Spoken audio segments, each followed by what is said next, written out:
Mr. Friedman. Good morning. I guess I should hang out on me. Castillo, can you hear me?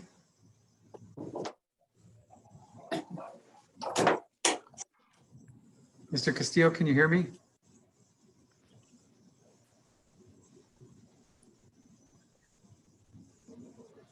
You need to unmute, press the red microphone icon button. There you go. Can you hear me? Yes.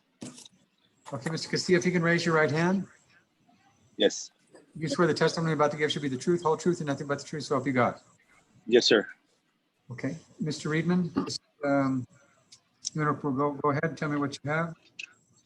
Your Honor, this is a post foreclosure eviction proceeding on a commercial property. Patty Barton, who's here, if we need her to testify. On September 1st, 2020, she purchased the property at a foreclosure sale. The property is 1850 Northwestern Drive. It's the substitute trustee's deed is attached as Exhibit A to our petition. And as attached as Exhibit C to our petition is a notice of foreclosure and tenants' rights under federal law, 3-day notice to vacate and demand for possession that was sent to JIT Rental Limited Liability. Yes. Daniel Castillo. 2475. Hello? Want to cover your mouth, please? I'm sorry. You know what, Judge? I'm sorry. I'm actually in line waiting for a COVID test here at the El Paso Community College. It's a first come, first serve. It's a free service. And I'm the next one up now. I was hoping I could have the proceeding after this, but it coincided with the test. So I've been in contact with someone that was exposed to COVID. So I'm here now and I'm the next one up. Can you give me like 2 minutes? It's just going to be a quick test, and then I can proceed with the hearing. I'm so sorry, sir, Your Honor. Okay. Yes. Can you give me like 2 minutes? Just stay on, yeah. Yes, sir. I am. You want me to cover my mouth With your mask. with the mask? Yes, sir. All of a sudden it showed. This is going to be a nasal swab. Yes. So bring down your mask, cover your mouth with your mask. Say that. Cover your mouth with the mask. Okay. We're going to go through your nasal test. Okay. Okay? We are going all the way back. Try not to move, try not to scream. If you need a copy, pop inside your mask. It is going to feel uncomfortable. There we go. 3 to 4 days for results. They're going to email you and also going to text you. Okay? Okay. Have a blessed day. Thank you. Okay, I'm back. I needed to do this before the hearing, and unfortunately, there's a huge line here at El Paso Community College. That's Okay. as long, Okay. that's as long as it takes. Wow. Yes, sir. That's as long as it takes. Yes, Okay, sir. But Mr. I've been in line for about an hour and a half. Okay, Mr. Oh. Are you ready to go, Mr. Castillo? Are you all right? Yes, I am, Your Honor. I'm okay. I'm going to pull over real quick because it did go in my nasal pass. It's pretty deep, so I'm going to try to get somewhere where I could get my eyesight back. I'm sorry. Okay, well, you pull over and then tell us when you're ready. Yes, sir. I sure will. I am actually pulled over now. I am right here. Okay. Okay, Mr. Reedman, you want to proceed? Sure, Judge. Exhibit A is the substitute trustee's deed, which I've already indicated. Patty Barton purchased the property on September 1, 2020. And Exhibit C is a 3-day notice to JIT Rental Limited Liability Corp., who was the owner of the property, the prior owner of the property, and to Mr. Daniel Castillo. We sent him a courtesy copy. It may have gone to his old address, but the one to JIT Rental Limited Liability Corp. At the property address we sent by certified and regular mail. And that was received. We're demanding that he vacate within 3 days of September 4th, 2020. Exhibit B is a non-military affidavit. And I do have, I don't think I need it, but I have a copy of the deed of trust that was foreclosed under. I have not provided that to the court this morning. And it indicates that he becomes a tenant at will if he holds the property after foreclosure, whoever is in possession of the property. Your Honor, that's all I have at this point. Mr. Castillo? Well, I would offer Exhibit A's, B, and C into evidence. Okay, so admitted. Mr. Castillo, what would you like to say? Yes, sir. You know what? As a matter of fact, I did receive the notice. I received it around September 10th. I did have a contact with Miss Patty Barton on Labor Day weekend. We talked about either vacating the property at the end of the month or talking about leasing the property at the end of the month as well. I received like I said, the notice to vacate on the 10th, and then I received the eviction notice on the 1st. We never had contact about either me vacating or leasing the property from her. I did receive in the notice to vacate where I am what's it called, eligible for protection under the Protection Tenants Act Foreclosure Act of 2009. I did provide Mr. Reed with a lease agreement that I have with myself as a tenant for JIT Rental. I have a commercial trucking company at that location now, and I was actually waiting for the bank to release the lien on part of the property that I still own, and also the titles of my equipment in order for me to start liquidating or start loading them with the property that I have in the building currently. I have parts for trucks. I have trucks that I need to move out. I have tires that I need to dispose of. And so I am in the process of trying to liquidate that equipment. I did not receive the titles of the equipment until last week on Monday, the 28th, and I'm still yet to receive the release of the lien. And I did provide the court with the lease agreement that I signed back on, I believe it's April 1st of 2016, and it goes all the way up to April 1st, 2021. I am a tenant under JIT Cartage, which is my commercial equipment company, and JIT Rental did foreclose on the property.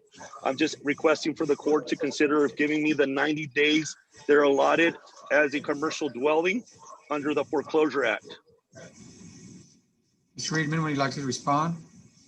Your Honor, a copy of the Protecting Tenants at Foreclosure Act that's in effect is attached to Exhibit C, filed Exhibit C to our petition. It indicates in the case of any foreclosure on a federally related mortgage loan or any other dwelling or residential property, or on any dwelling or residential property, that a 90-day notice has to be given.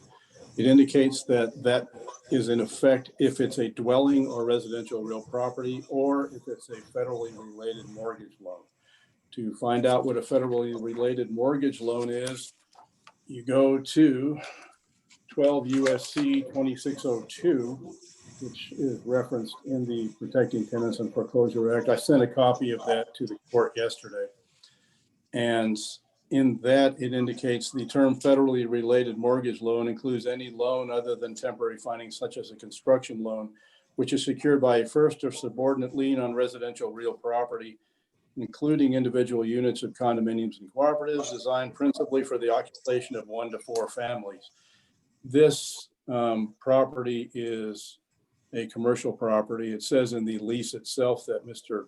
Castillo provided that tenant will use the premises for the following business purposes: transportation, logistics.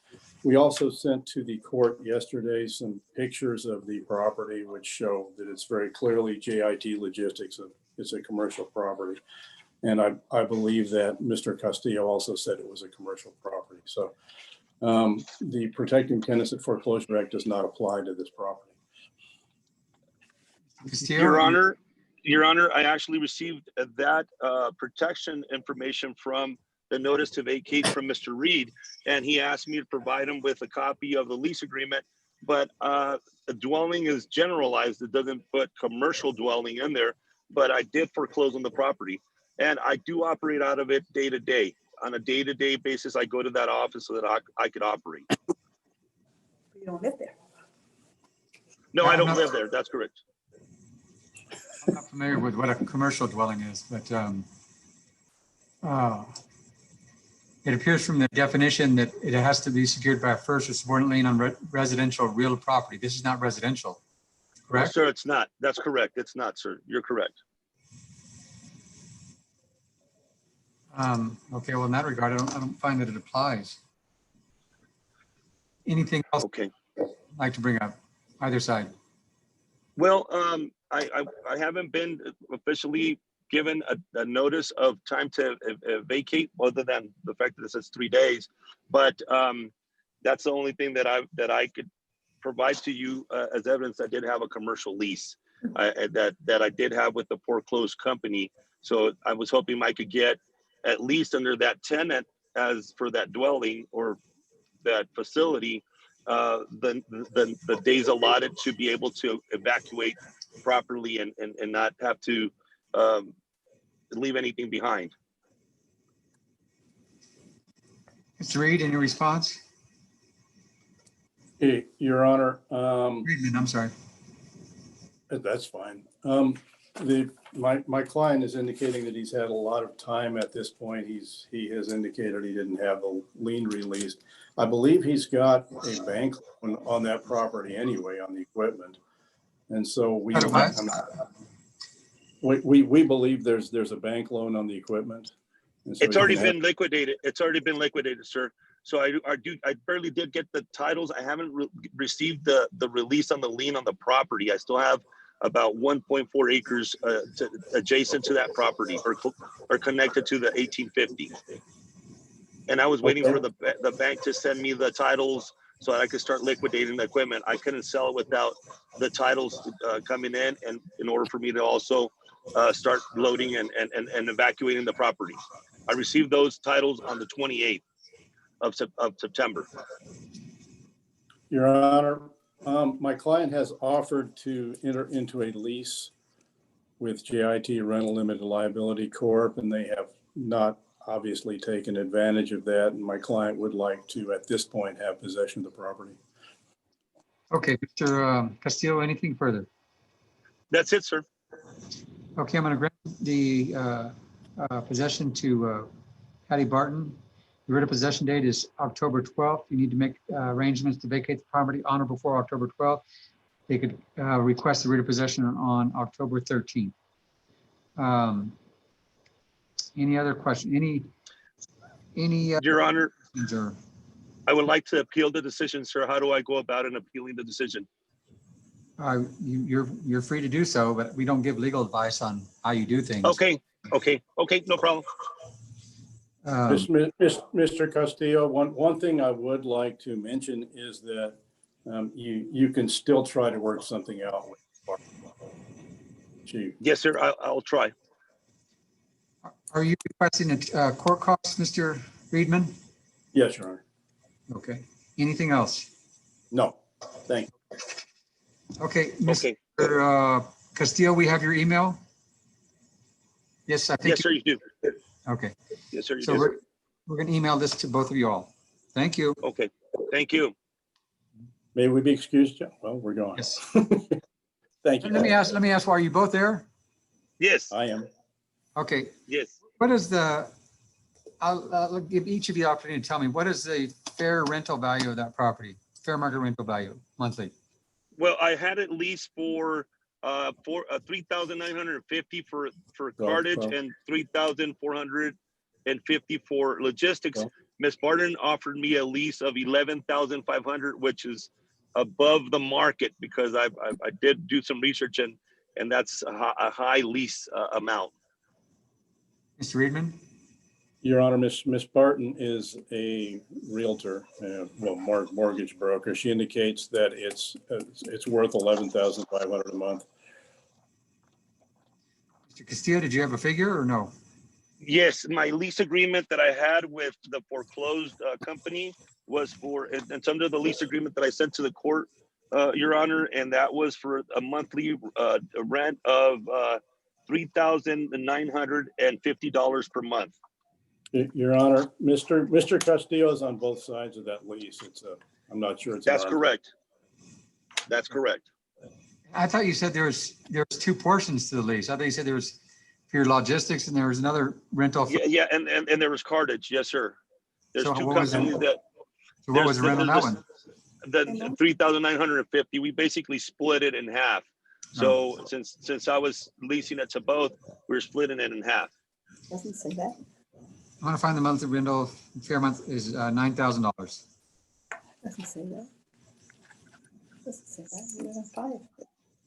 Yes, sir. Okay. That's correct. Thank you. Thank you all. Thank you. Appreciate it. Thank